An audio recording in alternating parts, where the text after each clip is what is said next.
Bonjour à toutes et à tous, bienvenue chez Blue Moon et Baba Yaga.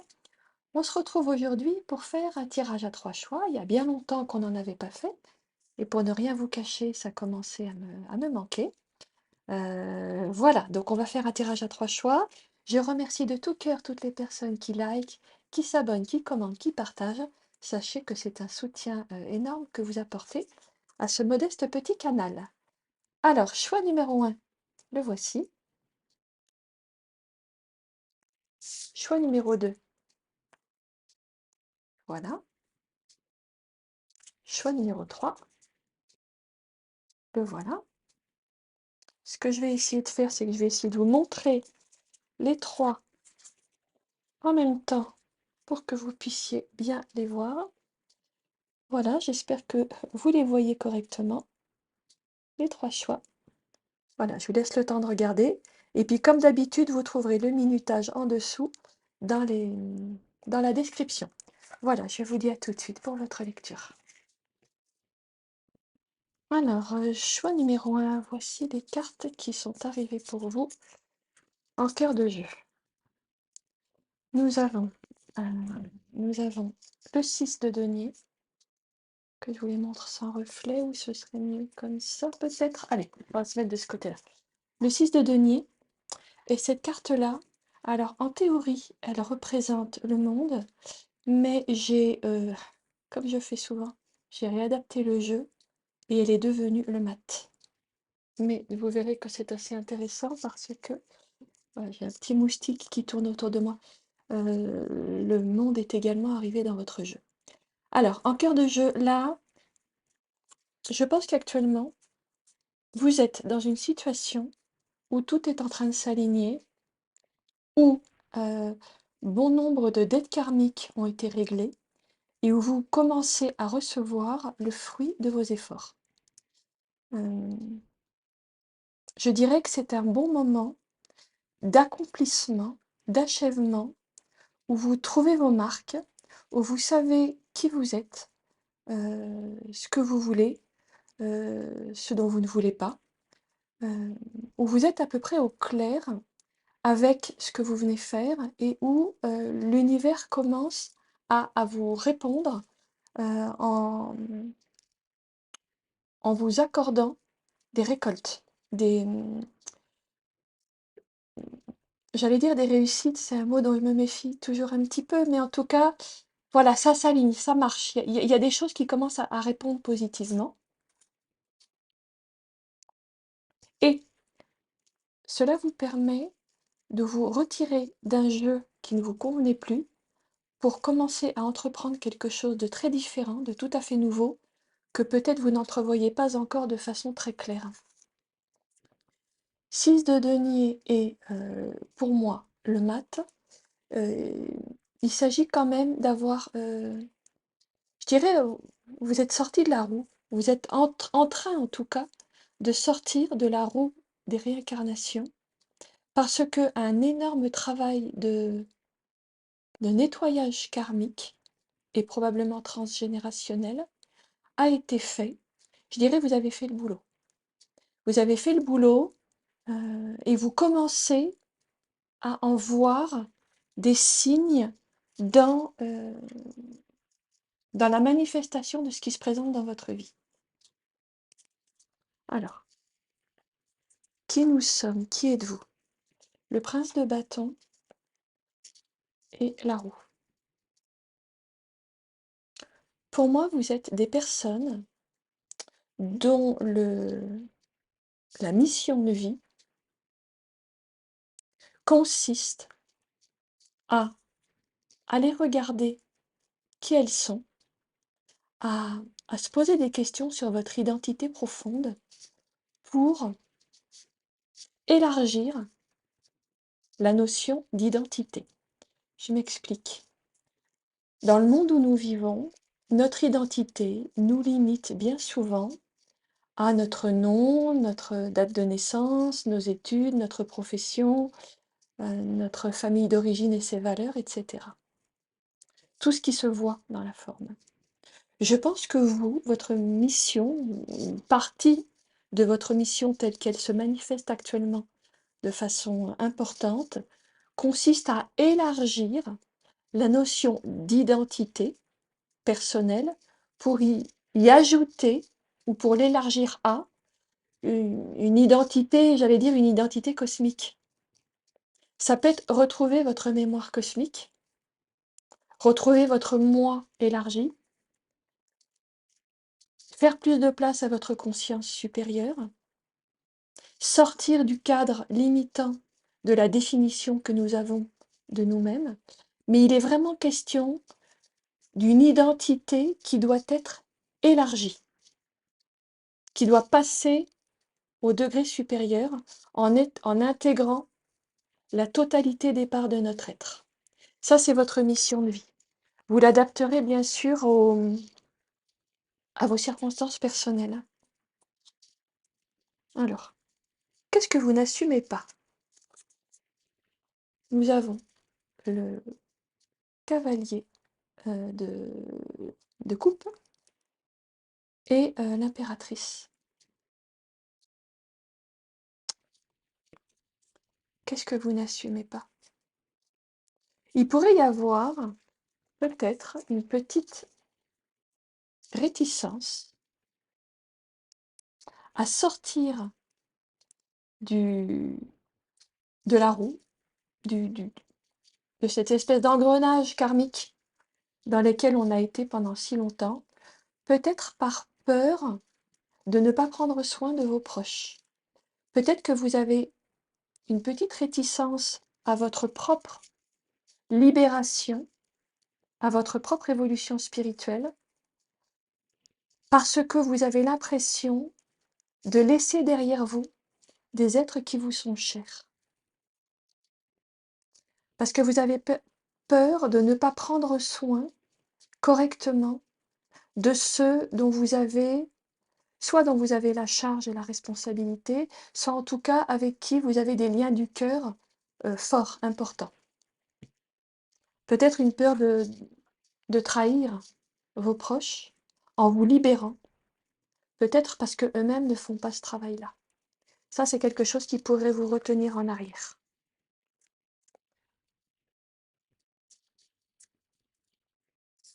Alors, c'est intéressant parce qu'on a, je vais quand même y revenir, on a l'impératrice ici, qui est quand même une mère universelle, d'accord? Donc, comme une peur de ne pas assumer une fonction maternelle, protectrice, qui est la vôtre. Mais en même temps, c'est très intéressant. Ici, on va parler de votre don, de ce que vous êtes venu offrir au monde. Et qui est-ce qu'on le retrouve? Un empereur. Pardon, un roi de denier, hein, mais comme vous le savez, peut-être, les 4 rois sont 4 facettes de l'empereur. De même que les 4 reines sont 4 facettes de l'impératrice. Donc on a une des facettes de l'empereur qui est le roi de denier. Le roi de denier, c'est le plus paternel des 4 rois. C'est celui qui prend soin de sa famille, de ses enfants, de son épouse, de sa maisonnée, de toutes les personnes dont il est proche. Il prend soin. Il est un élément protecteur, stabilisateur. Il apporte un cadre protecteur, rassurant, sécurisant, dans lequel ses proches peuvent s'épanouir. Donc la peur qui est la vôtre, que je viens d'essayer de décrire avec ces 2 cartes-là, ce que l'on vous dit, c'est qu'en fait, elle n'est peut-être pas totalement... je dis pas qu'elle n'est pas raisonnable, c'est toujours raisonnable, mais elle n'est peut-être pas totalement confirmée par les faits, parce que en réalité, ce que vous faites, c'est de prendre soin. Même si vous n'en avez pas toujours l'impression.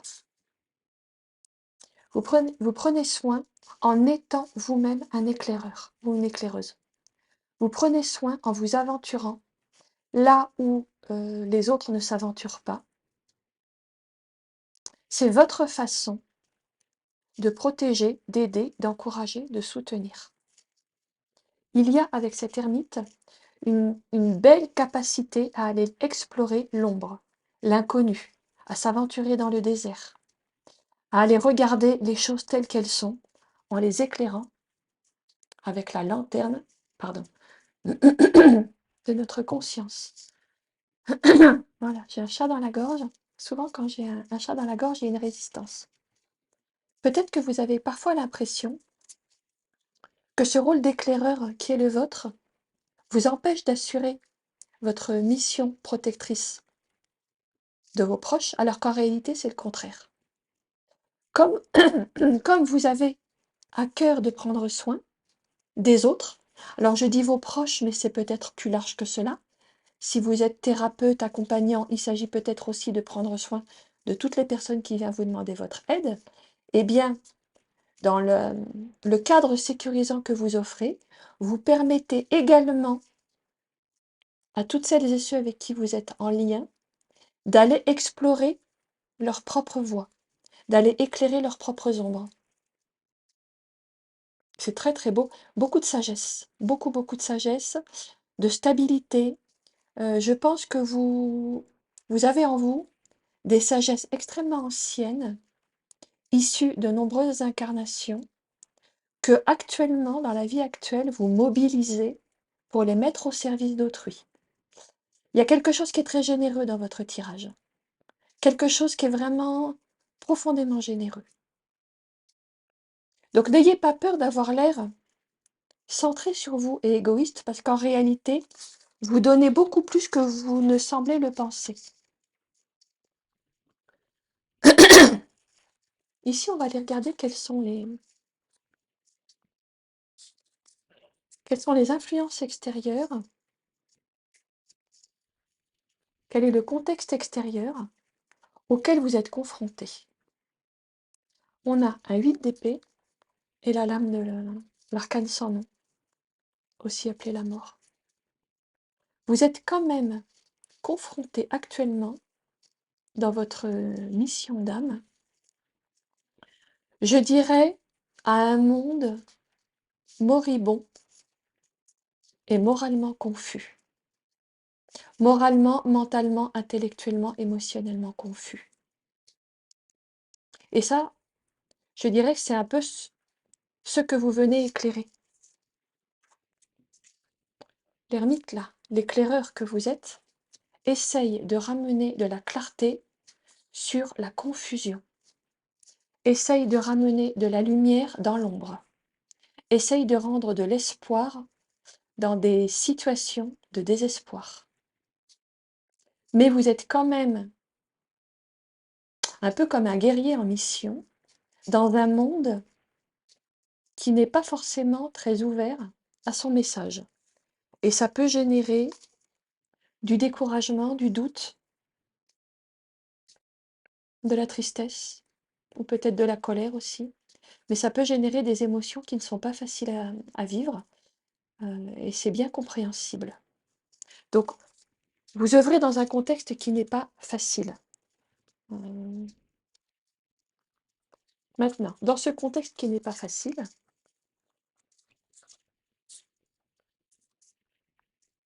ça, quel est l'objectif que vous devez garder? Quel est le cap que vous devez garder?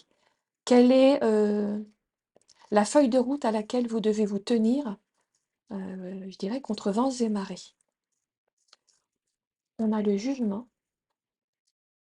et on a l'amoureux.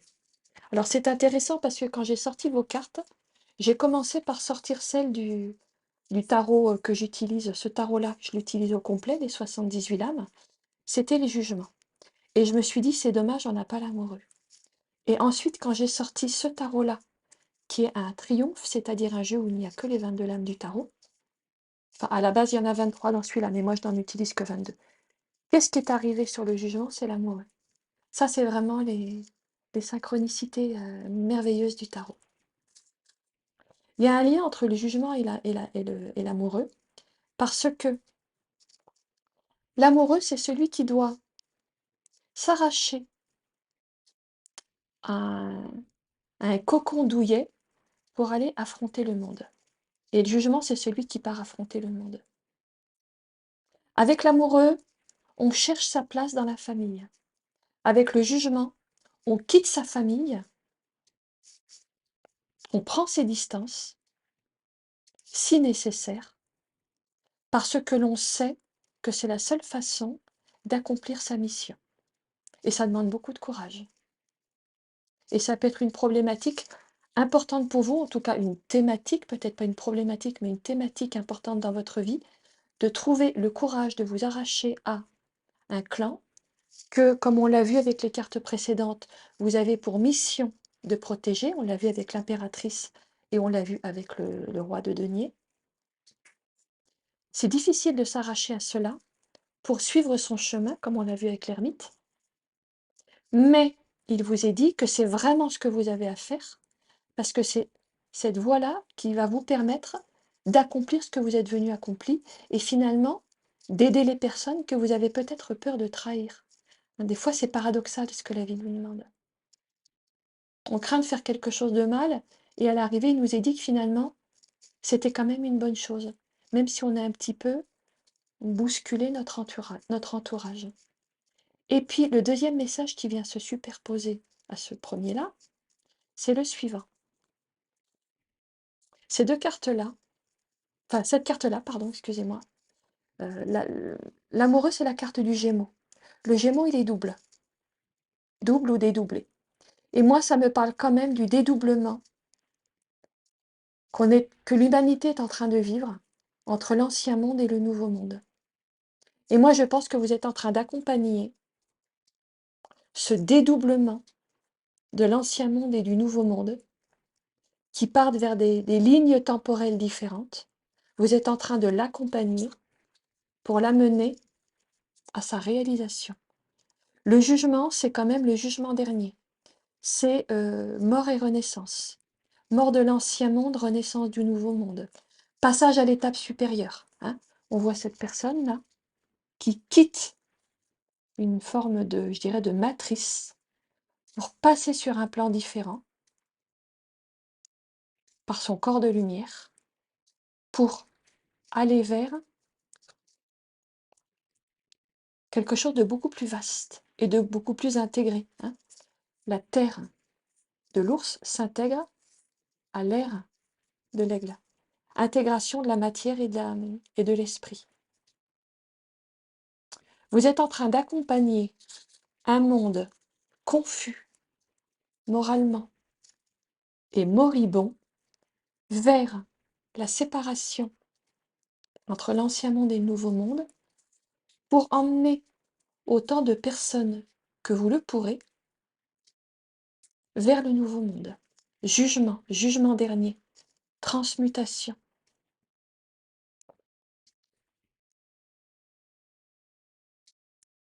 Résurrection, éveil. Pas rien, hein? C'est ça que vous faites. Et on vous dit de ne pas renoncer à cette mission-là parce qu'elle est essentielle.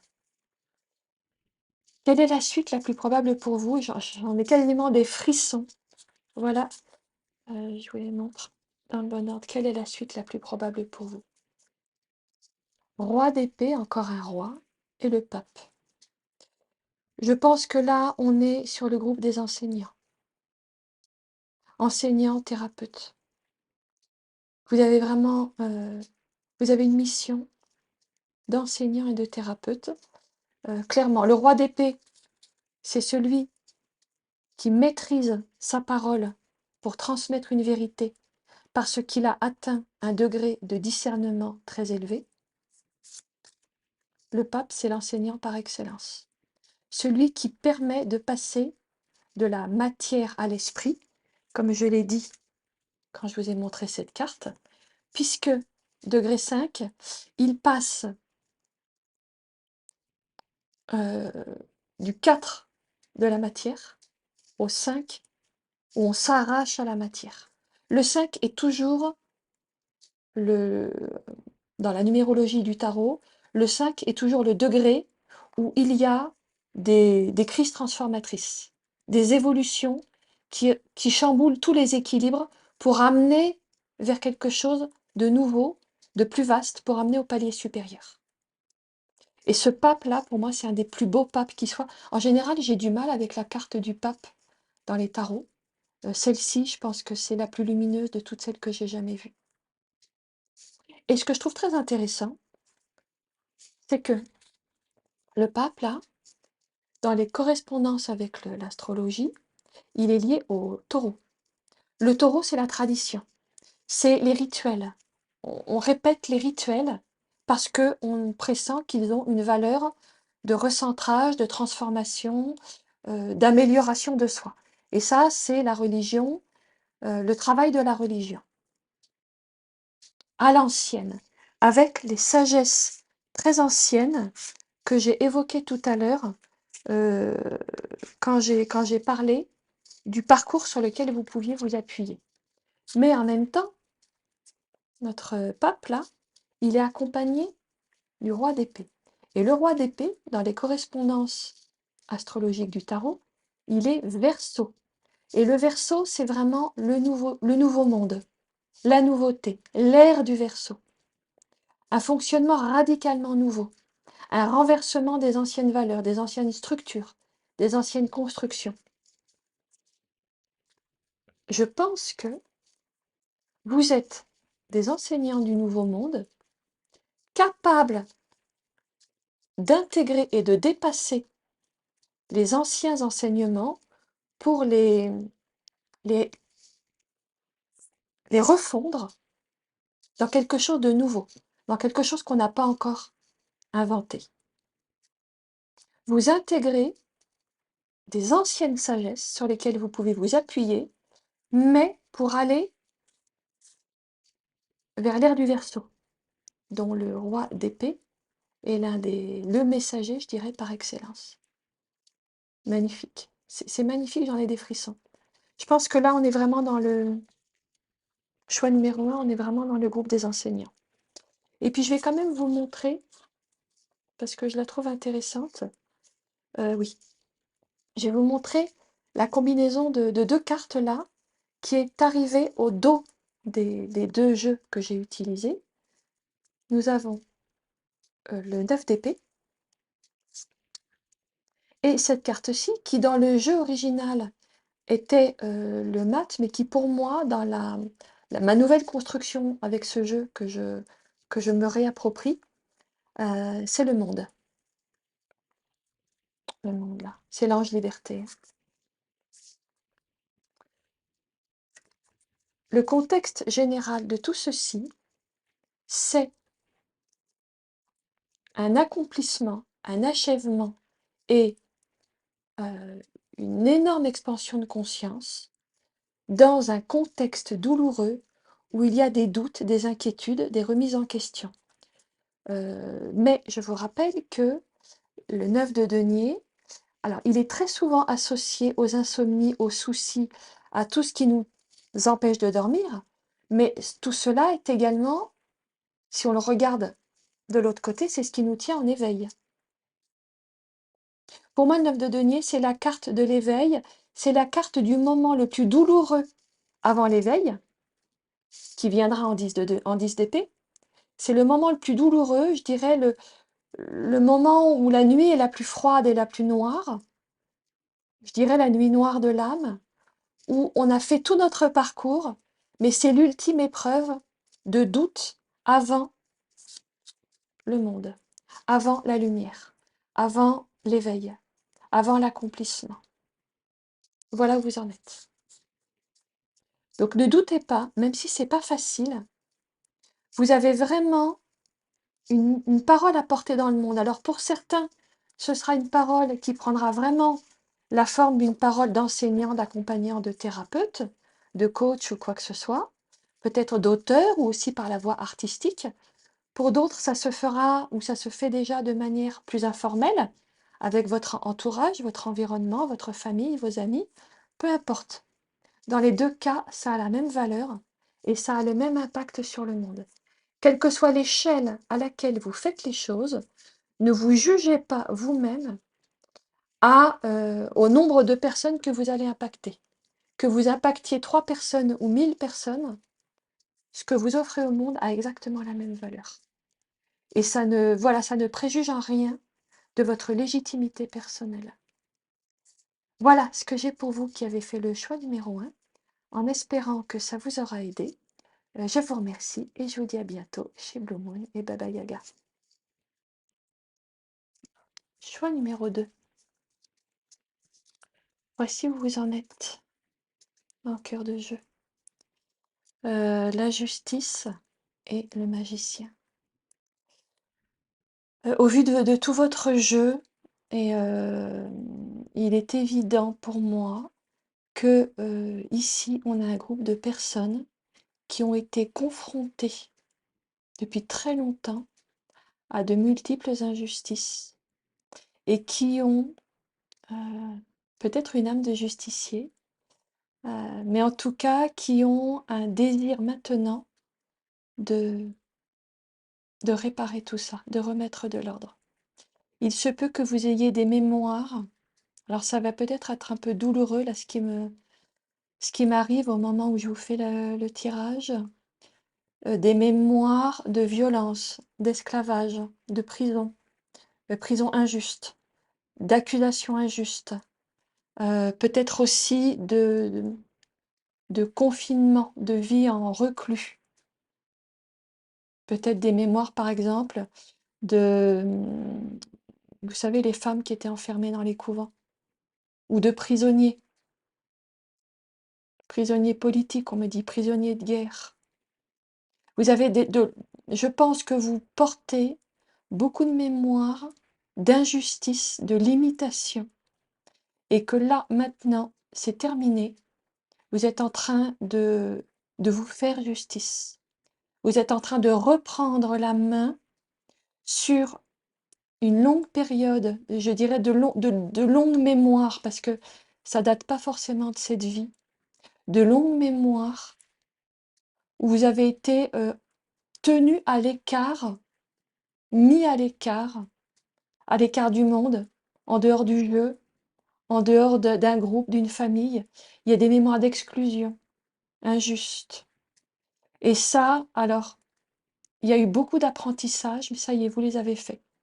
Les apprentissages, vous les avez faits.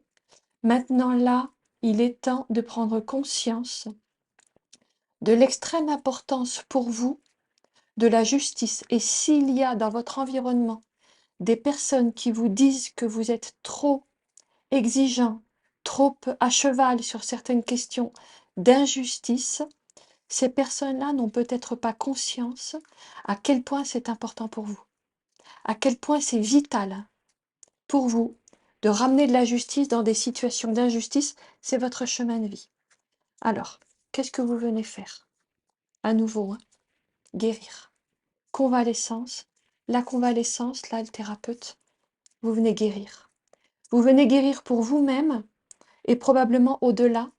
Mais d'abord et avant tout, il convient de prendre soin, de donner la priorité à votre propre guérison, parce que sur cette base-là, vous allez créer des nouveaux modèles, vous allez tracer dans l'invisible de nouvelles voies dont d'autres personnes vont pouvoir s'inspirer pour leur propre guérison. Là, maintenant, aujourd'hui, tout de suite, j'allais dire votre mission, c'est de guérir, c'est de prendre soin de vous, c'est de vous protéger, pas en mode défensif, mais plutôt dans le sens de vous offrir le cadre nécessaire pour penser vos blessures et pour passer à l'étape suivante. Il y a des blessures dont il convient maintenant de prendre soin en vous retirant un petit peu du monde et de sa folie pour passer à l'étape supérieure, pour guérir, pour devenir aussi votre propre thérapeute. Qu'il s'agisse des blessures de l'âme, des émotions ou du corps, il est question aussi de prendre en main votre propre guérison et de devenir votre propre thérapeute. C'est quelque chose qui ressort beaucoup dans votre jeu. Alors quand j'ai commencé à préparer votre tirage, j'ai demandé un petit peu à voir la tonalité, et on m'a montré des personnes hypersensibles. Des personnes qui, en apparence, sont fragiles, mais qui, à l'intérieur, cachent une très grande force. Alors, qu'est-ce que vous n'assumez pas? On a le 10 de denier et la roue de fortune. Bon, la première chose que je vois, tout simplement, je pense que vous n'assumez pas un côté fleur bleue, un côté de personnes qui rêvent à l'amour, qui rêvent à l'harmonie, qui rêvent à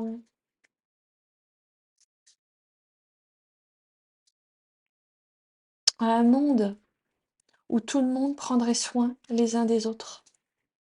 Il y a une forme d'idéal. Vous aspirez à un monde idéal. Mais vous passez peut-être pour une personne un peu trop rêveuse, en tout cas aux yeux de votre entourage. Et peut-être vous-même, vous avez du mal à assumer ce désir d'un idéal et d'un monde meilleur. Quel est votre don? 6 de denier et le chariot.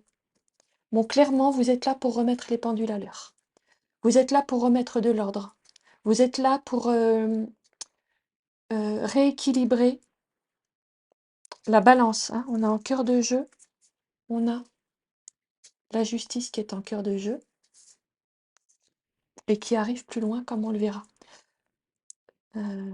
Votre don, votre talent, c'est de rééquilibrer les choses, de rendre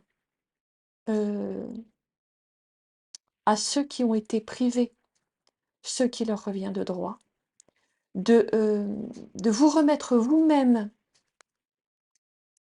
en harmonie avec le cosmos. C'est ce que fait le chariot. Hein. Le chariot, ce qu'il fait, c'est qu'il fait le voyage rituel. Il associe à la rune Raido. Il fait le voyage rituel de remise en ordre, le pèlerinage de remise en ordre de l'être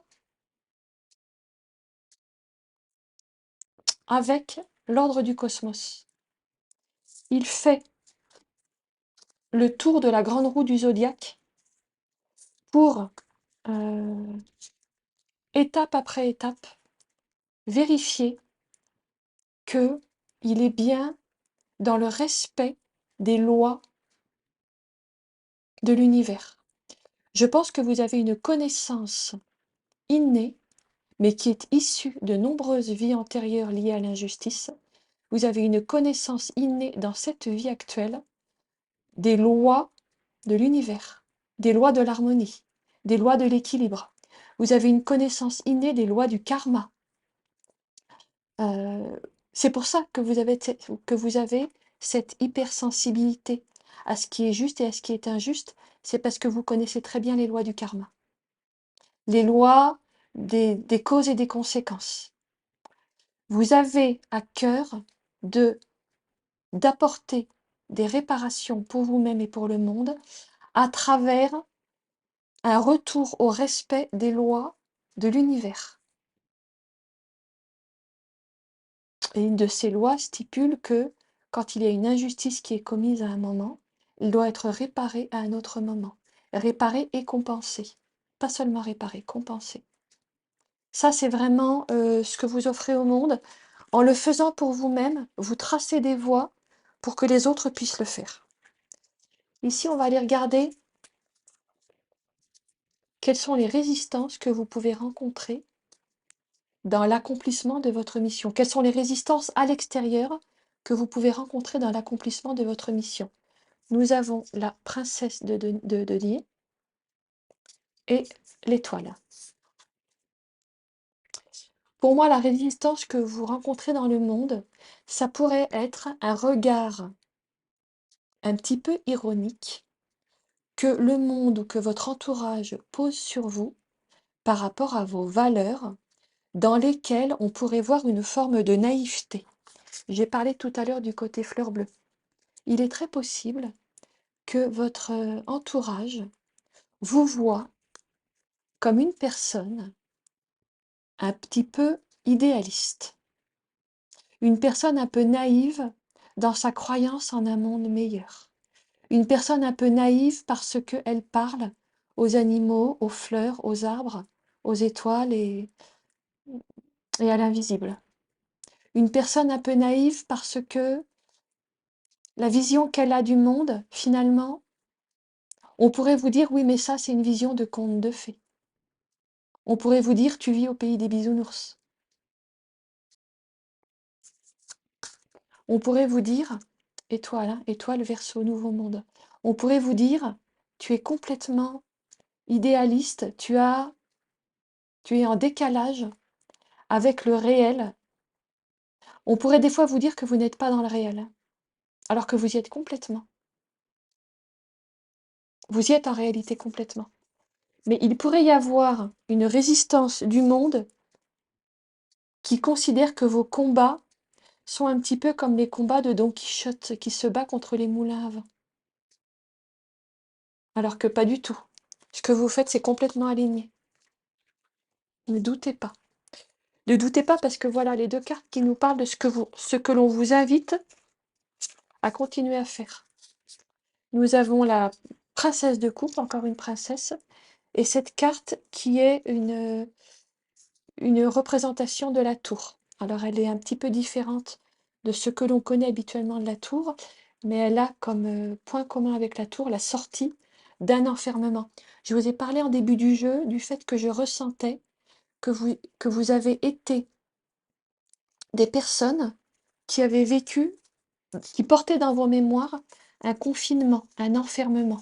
D'accord? Vous êtes en train de sortir là. Le travail de guérison que vous êtes en train d'effectuer vous permet, et c'est en cours, hein, c'est pas encore fini, vous permet petit à petit une libération aussi de vos mémoires de confinement, d'enfermement.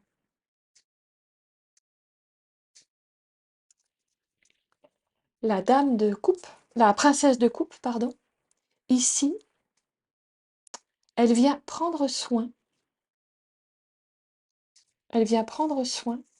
de ce qui est précieux, de ce qui est fragile, de ce qui est subtil, de ce qui est délicat. Elle voit l'invisible. Elle est capable de suivre sa route même si elle passe un peu pour une originale. Parce qu'elle sait qu'elle va devenir une dame de coupe, une guérisseuse. Vous n'êtes pas encore, je pense que là on a des guérisseurs, hein. On a des guérisseurs dans ce groupe. Vous n'êtes peut-être pas encore totalement installé dans votre mission de guérison, de guérisseur, parce que pour l'instant vous devez terminer, parachever votre propre guérison. Parce que plus votre propre guérison sera complète, plus vos talents de guérisseur seront au top. Et ça vous demande d'assumer aussi votre parcours personnel qui peut parfois sembler en décalage avec votre environnement. Avec la princesse de coupe, il est quand même question d'assumer son originalité parce que vous voyez, c'est très bien représenté. On a des poissons volants là qui deviennent des oiseaux. Il y a quelque chose qui est en cours de transformation là pour vous en ce moment.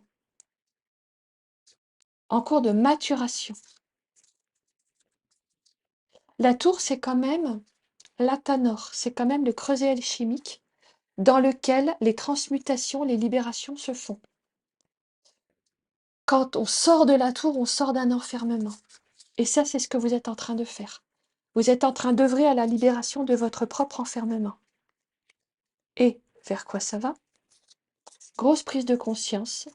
Il va y avoir un moment, avec ce 10 d'épée, où vous allez prendre conscience, où l'univers va vous dire, ça y est, le travail est fait, la quête est terminée. Ça peut être un petit peu inconfortable, mais c'est profondément libérateur. Il y a un moment où vous allez voir que tout est aligné, que votre quête est terminée, et que tout ce qui a été de l'ordre de la douleur, je pense qu'il y a des mémoires de trahison aussi. Puisqu'il y a des mémoires d'injustice, très probablement il y a des mémoires de trahison. Tout ça va être transmuté, intégré, dépassé, parce que vous aurez pu éclairer tout le passé douloureux par la lumière de la conscience. Une des choses que fait l'ermite, c'est qu'il il se tourne vers le passé, et je pense qu'il y a vraiment beaucoup de passé qui est en train d'être transmuté, libéré pour l'éclairer à la lumière de la conscience et pour intégrer. On a deux cartes là, le 10 d'épée et l'ermite, qui sont des cartes qui ont pour point commun l'intégration. Je dirais désintégration, réintégration. Vous vous dirigez vers un moment où tout le travail que j'ai évoqué dans cette lecture aura atteint sa fin, aura été au bout de ce que ça pouvait vous apporter, et où vous aurez intégré toutes les leçons sur la justice et l'injustice pour les transmuter en une sagesse que vous pourrez offrir au monde, et là vous allez pouvoir sortir du désert. Je pense qu'il y a quand même actuellement, pour la plupart d'entre vous, un temps d'isolement et de solitude et de retrait du monde. Et ce retrait du monde, cet isolement, cette solitude, ils sont absolument nécessaires à votre guérison.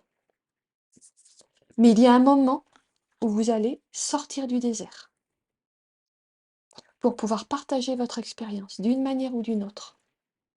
Pour moi, il y a quelque chose qui est en lien avec la maîtrise de l'énergie. Maîtrise de l'énergie, maîtrise de toutes les énergies invisibles, du corps de lumière. Je pense qu'on a quand même des guérisseurs, hein, dans ce groupe. Je vais vous montrer les deux cartes parce qu'elles sont très parlantes également, en dos de deck. Nous avons 5 de denier et la justice. Pour moi, très clairement, il y a eu un long parcours, 5 de denier, dans la solitude, dans l'adversité, dans le froid. Vous avez été seul et on ne vous a pas aidé. En tout cas, dans les mémoires que vous portez, il y a des mémoires de quelqu'un qui n'a pas été aidé, qui a dû faire le travail tout seul, qui a dû faire le chemin tout seul. Et ça a été douloureux. Ça vous a vraiment fait aller au bout de vos ressources. Ça vous a demandé d'apprendre à vous débrouiller avec très peu de moyens, très peu d'aide, très peu de, même dans la matière, hein, très peu de soutien moral et matériel. Mais vous l'avez fait. Alors c'est intéressant parce que cette lame-là, telle qu'elle est dessinée, là, ce 5 de denier, je vais vous en montrer une autre pour que vous compreniez à quel point c'est beau, là, ce qui se joue.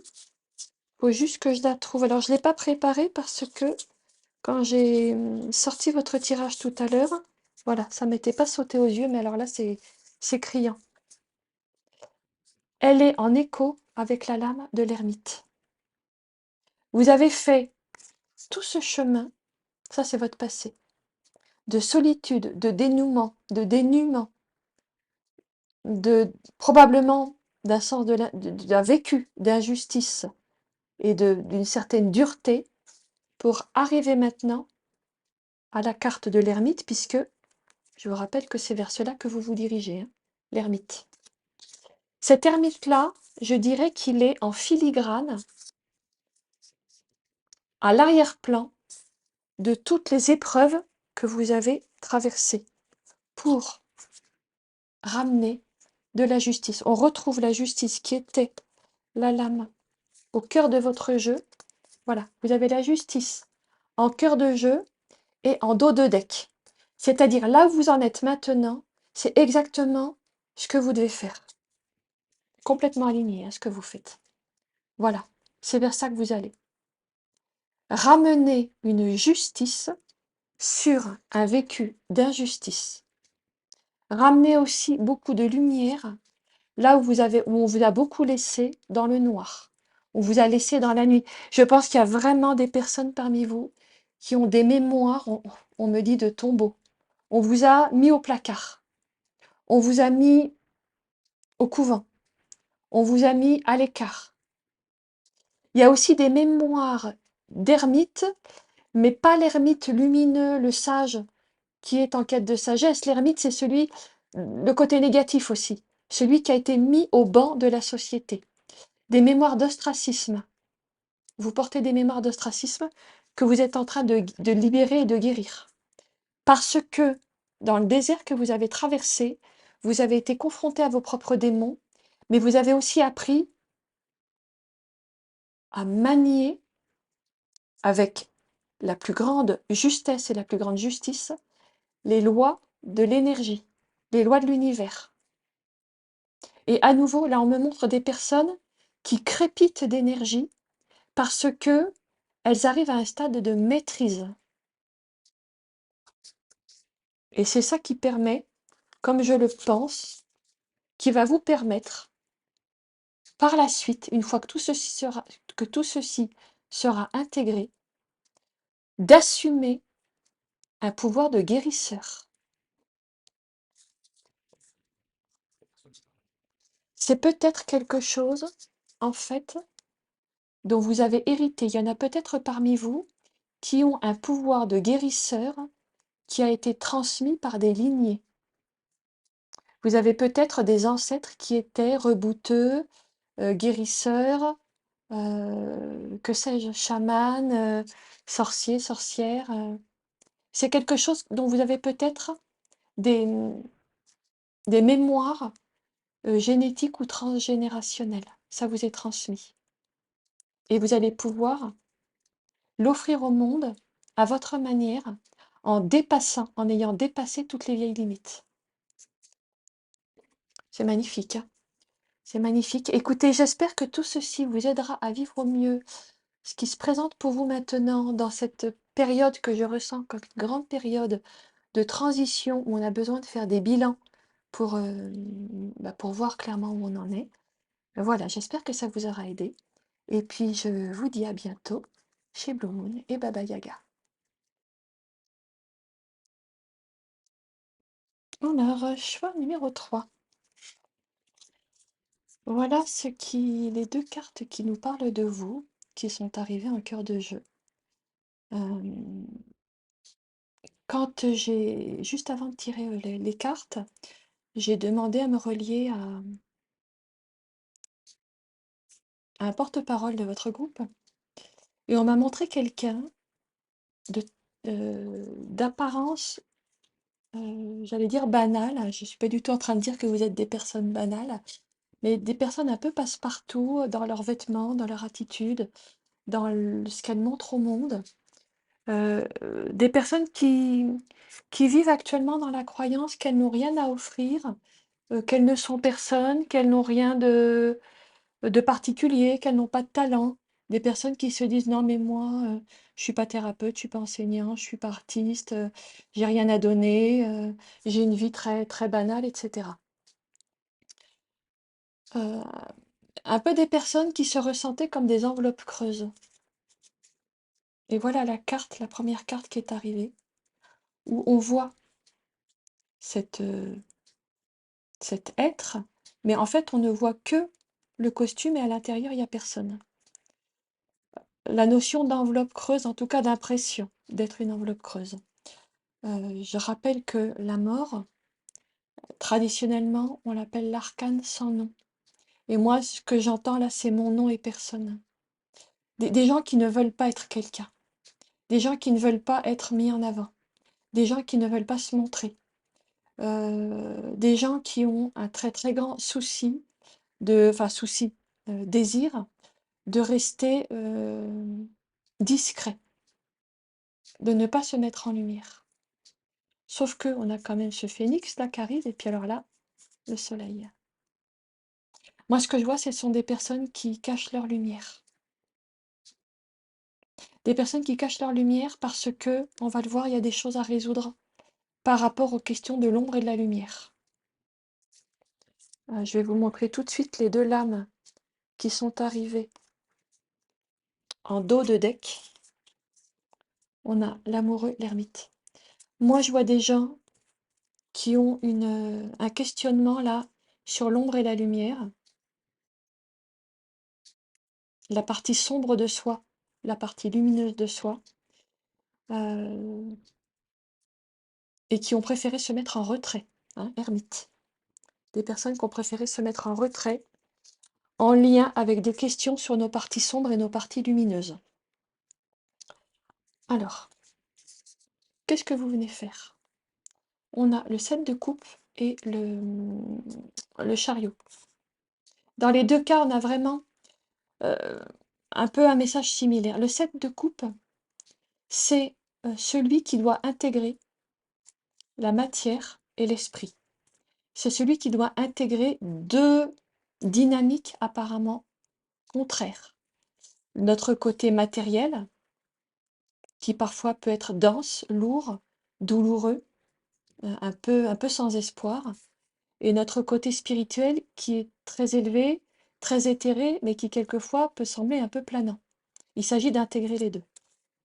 Il s'agit d'intégrer les deux comme le fait ce chariot, qui ne peut aller de l'avant que parce qu'il a intégré le sombre et le lumineux. D'accord? Il faut les faire œuvrer ensemble pour aller de l'avant. De manière intéressante, je vous le signale, on a ici les deux clés, qui sont la clé d'or et la clé d'argent, qui sont les clés du pape ou du hiérophante. Je vous le signale parce qu'elles vont réapparaître par la suite. Donc ça, c'est ce que nous devons faire. C'est ce que vous devez faire pour vous qui avez fait le choix numéro 3. Alors, maintenant, ce que vous n'assumez pas, la lune, le diable, c'est quand même pas rien. Ce que vous n'assumez pas, c'est aussi ce qui est en lien avec des mémoires karmiques qui restent encore à résoudre. La lune, le diable, pour moi, il y a quand même quelque chose qui est lié à la nuit, aux arts noirs, à la manipulation. Je pense que vous êtes porteur, porteuse de mémoires lointaines et anciennes, mais qui sont encore actives bien malgré vous. De mémoires, alors quand je dis active, c'est pas dans le sens où vous le faites, hein, mais où ça vous reste comme une amertume. De mémoires où vous avez usé du pouvoir de manière non positive. Il y a des mémoires, alors de sorciers, mais pas dans le bon sens du terme, de manipulateurs, de pratiques plus ou moins ésotériques, pas lumineuses. Ça, ce n'est pas vous aujourd'hui. Ça, c'est des mémoires que vous portez, que vous venez résoudre, et qui aujourd'hui demandent à être mises en lumière parce que le moment est venu de les transmuter.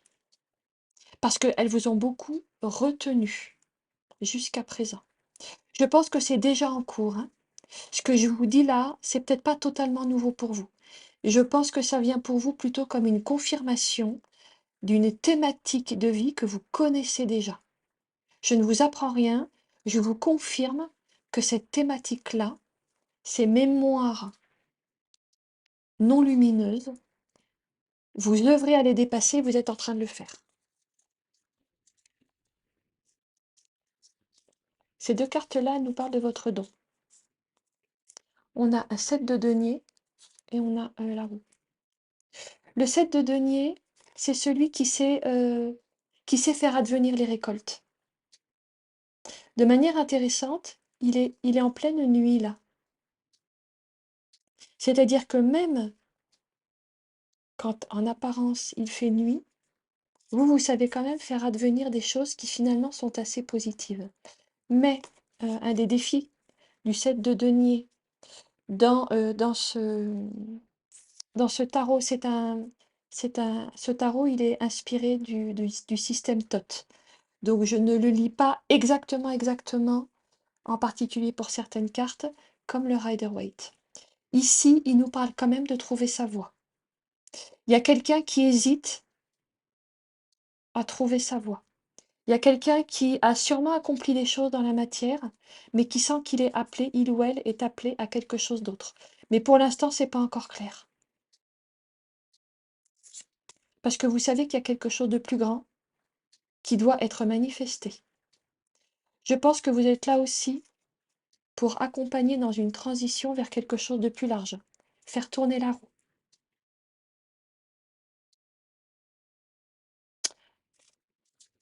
Vous avez un don qui, pour l'instant, je pense, est contenu, est mis sous le boisseau. Vous hésitez, je pense qu'un bon nombre d'entre vous hésitent à manifester quelque chose. Pourquoi? Ça, c'est les résistances. Cavalier de denier et la papesse, ou la grande prêtresse. Alors, dans ce jeu en particulier, le cavalier de denier, il est considéré comme étant le chaman du jeu. Sauf que ce chaman-là, comme vous pouvez le voir, il a tous les attributs du chaman. Il a les attrape-rêves, il a les cristaux, il a un beau costume, il a ses plumes, il a son bouclier là, qui peut être aussi une forme de pentacle, de pentagramme. Il a tous les attributs, il a tout le costume.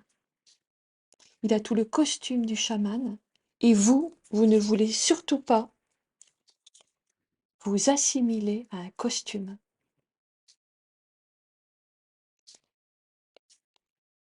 Je pense que vous ne voulez pas porter un costume. Vous ne voulez pas montrer une apparence.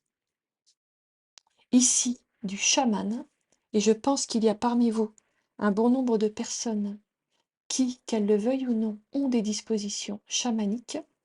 Je vous renvoie à ma vidéo, si vous n'avez pas déjà vu, où je regardais les 15 signes qui permettent de voir ou de vous confirmer que vous avez ou pas des dispositions chamaniques, et où j'essayais de dépoussiérer l'image que l'on se fait, surtout dans nos sociétés occidentales, du chamanisme, où on y voit quelque chose de très intense, de très spectaculaire, de très codifié, un petit peu une forme de tourisme psychique, hein, où on croit que le chamanisme, c'est partir, prendre de l'ayahuasca et faire des expériences bizarres pendant quelques jours et puis de revenir à sa vie ordinaire.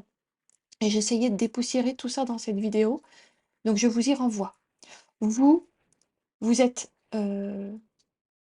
très mal à l'aise avec tout le folklore, et j'emploie le mot folklore ici dans le sens négatif, tout le folklore qui entoure le chamanisme parce que ça vous renvoie à des personnages qui sont un peu là pour se montrer, qui sont un peu là pour se faire une identité, pour transformer des dons et des talents en une identité qu'on va montrer au monde, en une image forcément factice, et ça vous dérange. Ce qui vous dérange, c'est les chamans de plateau. C'est les gens qui sont là pour se montrer, pour se faire un beau costume, mais qui n'ont pas intégré les véritables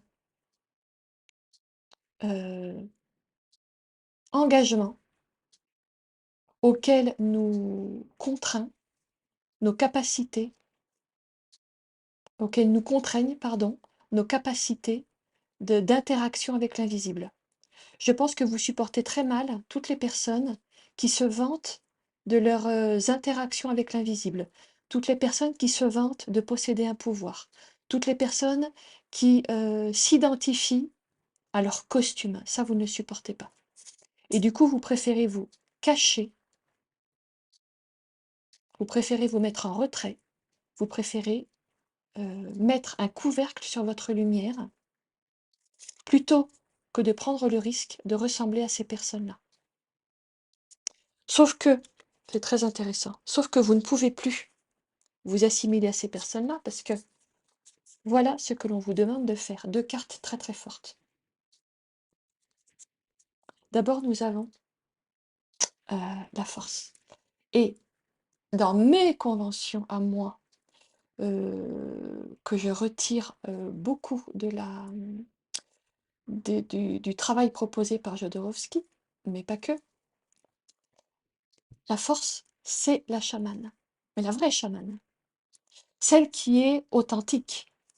Pas la personne qui se montre avec le beau costume, tout rutilant, là, tout neuf sorti de la boîte, mais la personne qui est vraiment authentiquement chamane, et elle, comme vous le voyez, alors c'est très intéressant, cette carte-là, de la force, c'est l'une des cartes les plus sobres d'un jeu où les cartes sont globalement très très riches en symboles. Et elle, de manière intéressante, elle est complètement dépouillée, très très dépouillée. C'est la chamane authentique. C'est celle qui fait son œuvre de chamane sans la ramener, sans se croire obligée d'aller tout raconter sur les réseaux sociaux ou tout raconter aux amis ou de se mettre en scène. Elle ne se met pas en scène. Elle fait le boulot, mais je dirais elle œuvre de manière absolument sobre, discrète, loin des projecteurs. Et ça c'est ce qu'on vous invite à faire. On vous invite à assumer un pouvoir qui est le vôtre, en ayant dépassé toutes ces peurs, ces mémoires que vous portez d'abus de pouvoir que vos soi anciens, vos anciens vous ont exercé, parce que là, vous êtes en train de libérer tout ça. Regardez comme c'est beau. Ça, c'est la carte qui vient en accompagnement de la chamane. Ce que vous venez faire, c'est que vous venez vous libérer vous-même de toute cette noirceur. Regardez comme c'est. Cette carte, elle est d'une puissance, moi j'en ai des frissons. Vous venez vous libérer vous-même de mémoires extraordinairement sombres. Hein, on a quand même eu ça hein, dans ce que vous n'assumez pas, ou dans le karma qui vient être libéré.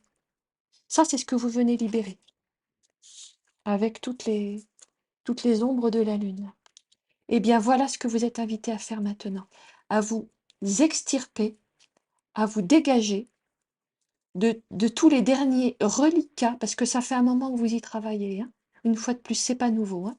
Mais vous êtes en train de finir de vous libérer de tous les reliquats, de tout ce qui a été noir, pour aller vers la lumière. Pour aller vers la lumière. Ça c'est vers quoi vous allez. Ça, c'est ce que vous avez à offrir au monde. C'est votre nature véritable. Voilà. Vous passez de ces mémoires-là, qui est un passé, disons, à, voilà, l'avenir. Entrez dans la lumière. Délivrez de toutes ces noirceurs qui vous ont collé à la peau, ces vieux souvenirs, parce que là, maintenant, vous êtes prêts à faire le travail, discrètement, modestement, mais libérés de toute la noirceur. Vers quoi vous allez? Regardez comme c'est beau. Alors, ce qui est fou, c'est que le hiérophante, le pape, il est revenu dans les trois lectures. Donc, c'est pas pour rien. Le hiérophante, le pape, c'est l'enseignant, le thérapeute, le chaman, celui qui accompagne les autres d'une manière ou d'une autre. Il est toujours là pour accompagner les autres. Et dans les trois tirages, c'est ça qui émerge.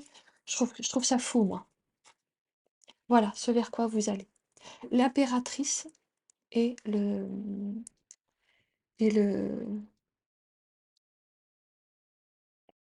hiérophante, le pape.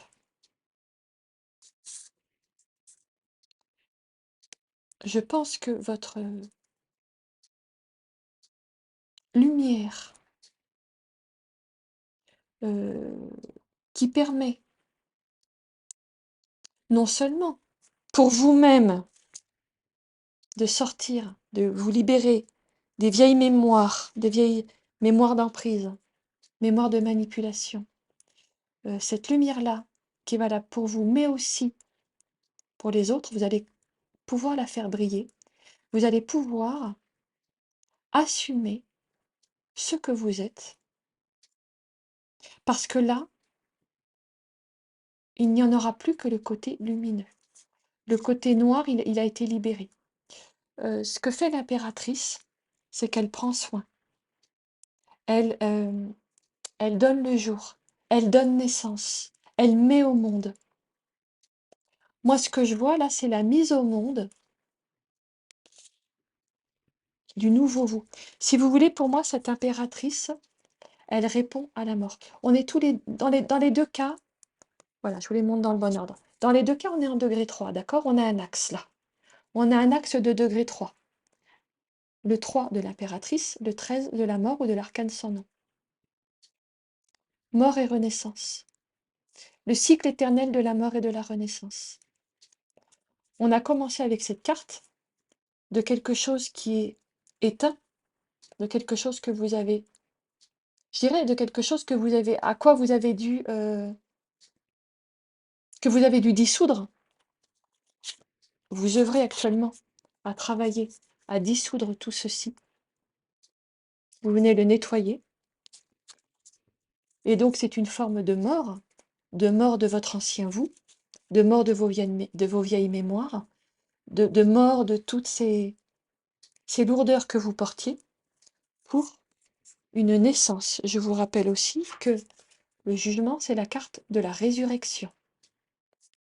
Donc, on a un axe là, entre la première et la dernière carte de votre jeu, qui fait passer de la mort à la renaissance, hein, avec les degrés 3. Donc, vous mettez au monde le nouveau vous. Voilà. Vous mettez au monde le nouveau vous, qui est complètement dans la lumière et qui peut assumer ses capacités, ses dons d'accompagnant en toute sérénité, parce qu'il s'est lavé, libéré de toutes ces ombres. Une fois de plus, je suis très très impressionnée par la cohérence de ces trois tirages, où on a ce hiérophante, là, ce pape qui revient tout le temps. Et il revient tout le temps en plus dans des positions importantes.